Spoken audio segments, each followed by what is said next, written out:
പ്രചാരണം പാരമ്യത്തിലെത്തി നിൽക്കെ വിവാദങ്ങളിൽ ഉൾപ്പെടെ 24 മനസ്സ് തുറന്നിരിക്കുന്നു AICC general secretary KC Venugopal. Mundakkai Chooralmala ഉരുൾപൊട്ടൽ ദുരന്തബാധിതർക്ക് കോൺഗ്രസ് പ്രഖ്യാപിച്ച വീടുകളുടെ നിർമ്മാണം 6 മാസത്തിനകം പൂർത്തിയാക്കുമെന്ന് KC വേണുഗോപാൽ പറയുന്നു. 24ന്റെ KC വിത്ത് SKN എന്ന പരിപാടിയിലായിരുന്നു ഈ പ്രതികരണം. നിർമ്മാണ ഏജൻസിയെ ഏൽപ്പിച്ചെന്നും പിരിച്ച പണത്തിന് കണക്കുണ്ടെന്നും KC വേണുഗോപാൽ വ്യക്തമാക്കി. എനിക്കൊന്ന് ഒരു നാഷണൽ ലീഡർ എന്നുള്ള നിലയിൽ KCക്ക് ഒരുപാട് ഉത്തരവാദിത്വമുണ്ട്. അതുകൊണ്ട് തന്നെ KCക്ക് എന്നോട് പറയാൻ പറ്റുമോ, ഈ വീടിന്റെ നിർമ്മാണം എപ്പോൾ നിങ്ങൾക്ക് പൂർത്തിയാക്കാൻ പറ്റും? 6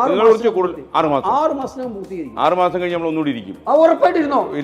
വീടിന്റെ പണി തുടങ്ങാൻ വേണ്ടി നമ്മൾ ഒരു ഏജൻസി ഏൽപ്പിച്ചു കഴിഞ്ഞു. ഇതിനുള്ള ഞാൻ പറഞ്ഞല്ലോ, സ്ഥലം ആവശ്യത്തിന് സ്ഥലം വാങ്ങിച്ചു കഴിഞ്ഞു.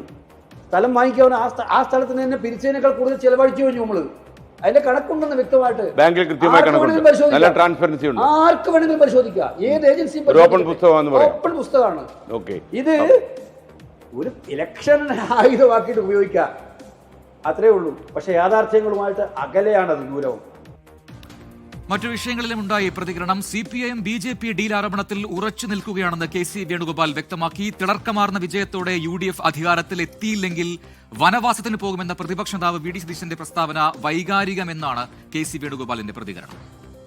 ഈ കേരളത്തിൽ ഇപ്പം CPM-ഉം BJP-യും തമ്മിൽ ഒരു ശക്തമായ ഡീല് നടക്കുന്നു, ചില മണ്ഡലങ്ങളിൽ അത് പ്രകടമാണ് എന്നൊക്കെ പറയുന്നു. ഇപ്പോഴും KC അതിൽ ഉറച്ചു നിൽക്കുകയാണോ? അല്ലാതെ തീർച്ചയായിട്ടും BJP-യെ സംബന്ധിച്ചിടത്തോളം BJP കമ്മ്യൂണിസ്റ്റ് പാർട്ടിയായിട്ടുള്ള ഏത് അണ്ടർസ്റ്റാൻഡിങ്ങിനെയും താഴെത്തട്ടിലുള്ള പ്രവർത്തകൻ അത് നേരായ മാർഗത്തിൽ കാണുമെന്ന് എനിക്ക് തോന്നുന്നില്ല. കാരണം കേരളത്തിൻ്റെ പശ്ചാത്തലം വെച്ച് അവർ കേരളത്തിന് പുറത്തുള്ള പശ്ചാത്തലം പോലെയായിരിക്കും.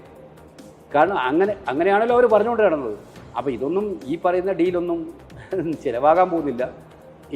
രാഷ്ട്രീയത്തിൽ അവിശുദ്ധമായിട്ടുള്ള ഏത് ഡീല് നടത്തിയാലും അതൊന്നും സക്സസ്ഫുൾ ആണ്.